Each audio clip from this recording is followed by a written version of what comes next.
नमस्कार। मैं हूँ एस्ट्रोलॉजर उषा जैन भटनागर। आप सबका मेरे इस चैनल उषा एस्ट्रोवर्ड पर बहुत स्वागत है।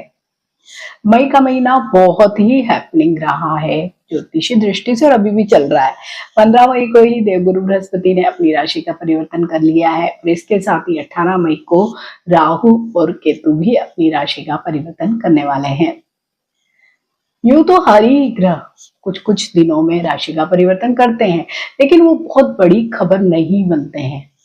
ये चार ग्रह जो हैं, बृहस्पति, शनिदेव, राहु और केतु, क्योंकि अपने गोचर को लंबे समय में पूरा करते हैं, बहुत धीरे चलते हैं, इसलिए इनका गोचर जब भी एक राशि से दूसरी राशि में होता है तो उसका प्रभाव भी बहुत अधिक देखा जाता है और उसके बारे में ज्योतिषी चर्चा भी अधिक होती है। राहु और केतु का ये जो गोचर होता है 18 महीने में 1.5 साल के लिए एक ही राशि में होता है और यूं भी हम जानते हैं कि ये दोनों ही छाया ग्रह भले ही सौर मंडल में एग्जिस्ट ना करें, लेकिन हमारे जीवन में इनका प्रभाव प्रत्यक्ष या परोक्ष रूप से अवश्य ही पड़ता है। और अभी वर्तमान समय को तो हम ये कहते हैं कि ये राहु का ही समय है। राहु के जो भी इम्पैक्ट होते हैं बिल्कुल अलग होते हैं, क्योंकि राहु है फैलाव का कारक ग्रह, वहीं इसके जस्ट सामने केतु है, वो हर चीज को सिकोड़ने वाला ग्रह है, डिटैचमेंट वाला ग्रह है। तो दोनों के ही, क्योंकि दोनों ही एक साथ ही राशि परिवर्तन करते हैं और बिल्कुल एक दूसरे के सामने सप्तम दृष्टि से एक दूसरे को देखते हैं, तो बहुत अलग तरीके दोनों के रिजल्ट मिलते हैं। तो यहाँ इस वीडियो में मैं आपसे शेयर करने वाली हूँ राहु के राशि परिवर्तन की वजह से सभी 12 राशियों को क्या फल प्राप्त होंगे। केतु के लिए मैं अलग से वीडियो आपसे शेयर करने वाली हूँ। एट प्रेजेंट तो राहु मीन राशि में गोचर कर रहे हैं, तो जब भी जल तत्व की राशि मीन में राहु गोचर करते हैं तो बहुत ज्यादा हर जगह बहुत असंतोष, या जिसे हम कहते हैं कि बहुत कंफ्यूजन का स्टेट होता है, या मतलब हर चीज इतनी बिखरी हुई उलझी हुई होती है कि एक्चुअल में क्या चल रहा है या क्या चीज होने वाली है फ्यूचर में, वो बहुत क्लियर नहीं दिखाई देता है। क्योंकि कहा ये भी जाता है ना कि राहु क्या है, एक धुआं ही है, भ्रम है, क्योंकि सचमुच ये ग्रह के रूप में तो है ही नहीं, इसे एक छाया ग्रह के रूप में ही मानते हैं।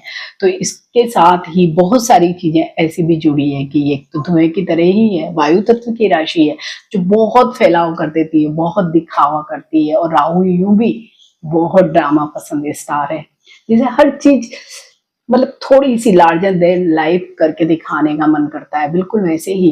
तो जब राहु मीन राशि में गोचर करता है और पास्ट के जितने भी हम गोचर देखते हैं तो उस समय में सारी चीजें इसी तरह से हुई। और विशेषकर राहु और धन का संबंध बहुत गहरा है, क्योंकि जब भी हम कोई दिखावा करते हैं या शॉर्टकट अपनाते हैं या बेईमानी करते हैं तो किसके लिए करते हैं? पैसे के लिए ही करते हैं। तो मतलब राहु और पैसे का ही कनेक्शन बहुत अधिक है। तो जब राहु मीन राशि में होता है तो इस तरह की बहुत सारी चीजें होती है कि आर्थिक रूप से बहुत सारे बदलाव होते हैं उस समय में। और उसके बाद जब राहु कुंभ राशि में आता है, जो भी बदलाव मीन में हुए उन सबको एक फॉर्म मिलता है, मीन्स एक कहीं ना कहीं जैसे होता है ना कि लिखित रूप में कोई कानून बना है, कोई रिफॉर्म हुआ या चीजें अब चेंज होगी। उस समय में तो एक समय चलता है लंबा मीन में, जब चीजें बहुत ही गड़बड़ होती है, जहां पे कोई भी अस्पष्टता होती है हर चीज में। लेकिन जब कुंभ में आता है तो सारी चीजें क्लियर हो जाती है और कहीं ना कहीं अच्छी चीजें भी होती है, और वो सारे ही धन संबंधी मामलों में ही होती है। तो बस 18 मई को राहु आ रहा है कुंभ राशि में। यूं भी महर्षि पराशर के अनुसार यूं तो राहु 11वें भाव में बहुत अच्छे ही रिजल्ट देता है, और 11वें भाव में अगर केवल राहु ही नहीं कोई भी ग्रह अगर उपस्थित है, क्योंकि ये लाभ का भाव है, इच्छा का भाव है, तो यहाँ पर हर ग्रह बहुत अच्छे रिजल्ट देता है। लेकिन कहा जाता है कि राहु सबसे बेस्ट रिजल्ट 11वें भाव में ही देता है। और अभी एट प्रेजेंट कुंभ राशि जो हमारे ग्रह चक्र की 11वीं राशि है, वहां से इसका गोचर होगा। तो जितने भी राहु से संबंधित जो भी प्रेडिक्शन सभी 12 राशियों को मिलने वाले हैं वो केवल धन और धन संबंधित मामलों के लिए ही होने वाले हैं। तो यहाँ जो मैं वीडियो आपसे शेयर करने वाली हूँ वो चंद्र राशि पर आधारित है, क्योंकि जो भी लंबे गोचर होते हैं वो मैं हमेशा चंद्र राशि पर ही आधारित रखती हूँ। तो आपकी जो भी चंद्र राशि है आप उसके अनुरूप ही इस राशिफल को देखें। लग्न या सूर्य राशि से कोई भी गोचर में कभी भी प्रेडिक्ट नहीं करती हूँ, तो आप अपनी चंद्र राशि के अनुरूप ही जो भी राशि का है आपका उसको यहाँ पर देखिए। तो ये जो आगे आने वाला जो 1.5 साल है, 18 महीने का जो ये समय है, तो सचमुच पूरा फोकस सभी लोगों का रहने वाला है धन संबंधी मामलों में। क्योंकि कुंभ को यूं भी कहा जाता है कि घड़ा या मटका क्या होता है, स्टोर करने के लिए होता है। पहले के जमाने में तो बहुत सारी चीजें इसमें स्टोर की जाती थी। अभी हाँ, जरूर हम उसको पानी के लिए ही इस्तेमाल करते हैं, लेकिन घड़ा किसी भी चीज को भरने के लिए या स्टोर करने के लिए। तो अभी इस घड़े को भरने के लिए ही राहु का गोचर यहाँ हो रहा है। और क्योंकि कुंभ राशि शनि की राशि है, तो शनि और राहु, राहु को कहा जाता है कि शनिवत राहु, तो कहीं ना कहीं ये कनेक्शन भी बन रहा है। और इसके साथ ही गुरु का ये जो गोचर अभी अभी हुआ है, परिवर्तन जिसमें हुआ है, उसकी जो दृष्टियां पड़ रही है, तो वो भी गुरु और राहु का नव पंचम योग बना रही है। और जब भी नव पंचम योग बनता है तो वो बहुत, जैसे नाम से भी लग रहा है कि बड़ा अच्छा ही योग होगा, तो सचमुच ये एक अच्छा योग माना जाता है।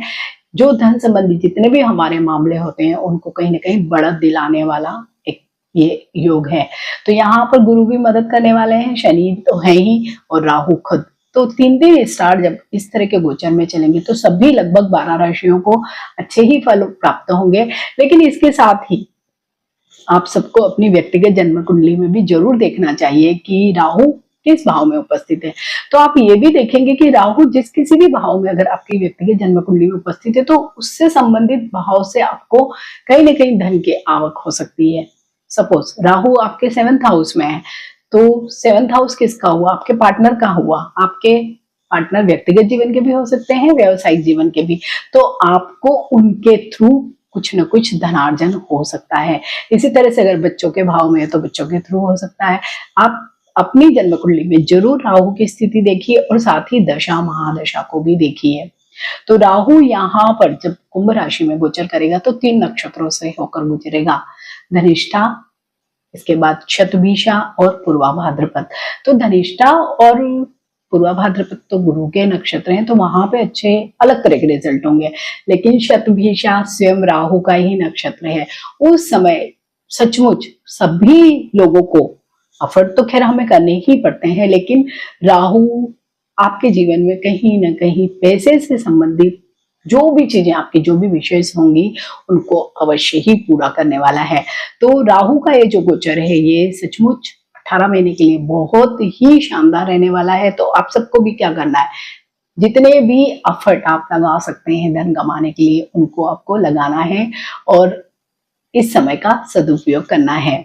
मैं हर वीडियो के अंत में कुछ रेमेडी शेयर करूंगी। हालांकि राहु कहते हैं कि धुआं है ना, तो धुएं को हम कभी भी कैद नहीं कर सकते हैं। हाँ, उनको थोड़ा सा छांट सकते हैं, हटा सकते हैं। तो बस वहां पे मैं कुछ रेमेडीज आपसे जरूर शेयर करूंगी, आप जरूर करें। इसके साथ ही अपनी व्यक्तिगत जन्म पत्रिका में जो भी दशा महादशा है उसके अनुरूप भी आप अगर रेमेडीज करेंगे तो आपको राहु का ऐसे कोई नेगेटिव इम्पैक्ट इन जनरल नहीं आने वाला है। क्योंकि राहु हमेशा ग्रीडी बनाता है और जब भी राहु गोचर में आता है तो जैसे 18 महीने का समय होता है, तो जो शुरुआती 9-10 महीने होते हैं, मीन्स आधा जो गोचर होता है वो हमें बढ़त की ओर ले जाता है कि हमें बहुत मेहनत करवाता है और बहुत इच्छाएं हमें जागृत करवाता है। क्योंकि इच्छा के भाव से ही गोचर करेगा, तो जितनी आपकी इच्छाएं होंगी आप उतनी मेहनत करेंगे, एफर्ट लगाएंगे, पैसे कमाएंगे और यन के प्रकार आप धन प्राप्त करने की कोशिश करेंगे। अगर आपने सीधे सीधे रास्ते चल के धन कमाया तब तो कोई इशू है ही नहीं, लेकिन अगर जहां आपने शॉर्टकट अपनाया, कुछ बेईमानी वगैरह की है, तो हो सकता है कुछ प्रॉब्लम आए। और जो सेकेंड हाफ होता है वो सचमुच फिर से एक डाउनफॉल वाला टाइम दे देता है राहु। तो बस यहाँ पे ये भी एक रेमेडी है कि हम अगर अपने पैर जमीन पर रखें, सीधा रास्ता अपनाए धन कमाने का, तो ऐसे राहु हमें कुछ भी प्रॉब्लम पूरे ही 18 महीने में बिल्कुल भी नहीं देगा। कर्क राशि के 8वें भाव से राहु का गोचर होने वाला है। यूं तो 8वां भाव हमारे चार्ट का एक अच्छा भाव नहीं माना जाता है। आयु और मृत्यु का भी भाव है, अकल्ट का भाव है, कोर्ट कचहरी को देखने वाला भाव है। और ऐसा कहा जाता है कि अगर बुरे भाव पर कोई बुरा स्टार बैठता है तो अच्छे फल देता है। तो राहु यहाँ पर आपको अलग तरीके के कुछ फल देने वाला है। कहा यह भी जाता है जितने भी ज्योतिषी ग्रंथ हैं उनमें कि राहु, अष्टम का जो राहु होता है वो धन का धुआं उड़ाता है। मीन्स आपका जो पैसा है, क्योंकि इसकी दृष्टि कहाँ हो रही है, द्वितीय भाव पर, जो हमारा जमा हुआ धन है वहीं पर दृष्टि है। तो राहु यहाँ पर आपको क्या करवा सकता है, बहुत उकसा सकता है कर्क राशि वाले सभी लोगों को, और धन का धुआं उड़ाना मीन्स अननेसेसरी खर्चा करना। इसके साथ ही क्योंकि द्वितीय भाव पर भी दृष्टि है, तो आप बेवजह किसी को आपने यूं ही पैसे दे दिए और आपके वो पैसे फिर मिल ही नहीं रहे, मतलब स्टक हो गए। आपने कोई भी चीज बुक कर ली है, कोई भी प्रॉपर्टी या कोई चीजें बुक की है, और वहां पर आपको मालूम पड़ा कि कुछ फ्रॉड है या बहुत डिले हो रहा, तो वहां पर भी आपका पैसा स्टक हो सकता है या फंस सकता है। तो कर्क राशि वाले सभी लोगों को केवल और केवल ये करना है कि धन के जितने भी मामले हैं और जो आपका संचित धन है उसको बचाकर रखना है। अननेसेसरी आपको कहीं पर भी खर्च नहीं करना है, क्योंकि जब भी अष्टम में राहु आता है तो कई बार ऐसे होता है कि आपने किसी को उधार दिया, आपका पैसा वापस नहीं मिल रहा है, या कहीं पे आपने इन्वेस्ट किया, आपका पैसा फंस गया है, तो हो सकता है कि कोर्ट कचहरी के थ्रू आपको पैसा मिले, तो कहीं ना कहीं वहां पर भी बहुत डिले होगा, आपको इश्यूज भी आएंगे, आपको मेंटल इश्यूज भी होंगे। मीन्स अष्टम का राहु धन संबंधित मामलों के लिए बहुत अच्छा कर्क राशि वाले लोगों के लिए नहीं है। वहीं पे जब अष्टम में राहु बैठता था तो बहुत मन में बेचैनी कर देता है, आपको बहुत डाउटफुल नेचर दे देगा कि आप किसी पर भी विश्वास नहीं करेंगे, आप हर किसी पर कुछ न कुछ डाउट करेंगे। और क्योंकि द्वितीय भाव पर दृष्टि है, तो द्वितीय भाव क्या है, धन का भाव, वाणी का भाव और परिवार का भाव। तो आप हो सकता है कि इतना ज्यादा आप क्लेश करें या इतना ज्यादा आप रूड व्यवहार करें कि आपके परिवार के सदस्यों से ही आपका कुछ ना कुछ मन मुटाव हो जाए या आपसे उनके संबंध बिगड़ जाए।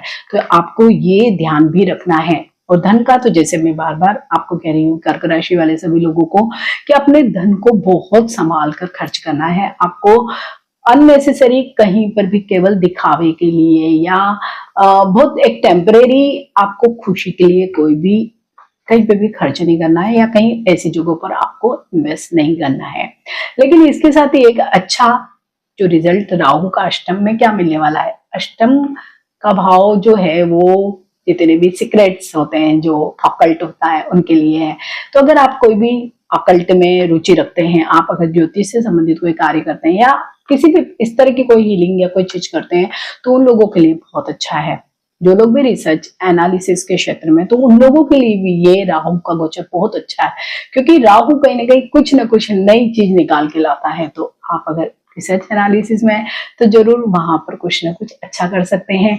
और अगर आप अभी तक सोचते थे या पढ़ते थे कि मैं भी कुछ करूंगा, ज्योतिष के कुछ पढ़ाई करूंगा या कोई डिग्री वगैरह लूंगा या ऑकल्ट के किसी भी क्षेत्र में जाऊंगा, हीलिंग की कोई टेक्निक सीखूंगा, तो आप सब कर्क राशि वाले लोगों के लिए इस समय बेस्ट है कि आप कोई न कोई नई टेक्निक को सीखिए और अपने ज्ञान में वृद्धि करें, और आप उसको बाद में एज ए प्रोफेशन भी अपना सकते हैं। तो कर्क राशि वाले सभी लोगों को मेनली क्या करना है, अपने धन का ख्याल रखना है, उसे अननेसेसरी किसी को भी कोई भी मांगे, आपके दोस्त रिश्तेदार, आपको नहीं देना है। अपना पैसा आपको अपने पास ही रखना है, अदरवाइज आपको कुछ न कुछ इश्यूज यहाँ पर आ सकते हैं। अपनी वाणी पर आपको नियंत्रण रखना है, ताकि आपके जो पारिवारिक संबंध जो द्वितीय भाव पर दृष्टि होने की वजह से पड़ रहे हैं वो आपके खराब ना हो।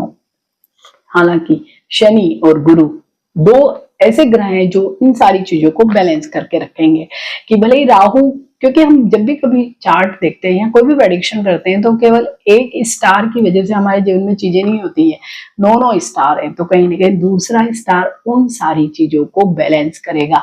तो यहाँ पर जो गुरु की दृष्टियां हैं वो बहुत बैलेंस लाने वाली है, क्योंकि गुरु की दृष्टियां बहुत अच्छी जगह है, तो कहीं ना कहीं बैलेंस बनेगा। शनि की भी ढैया आपकी समाप्त हो गई है, तो वहां पर शनि की वजह से भी आपको सच कोई प्रॉब्लम नहीं है, इनफैक्ट सपोर्ट मिलेगा।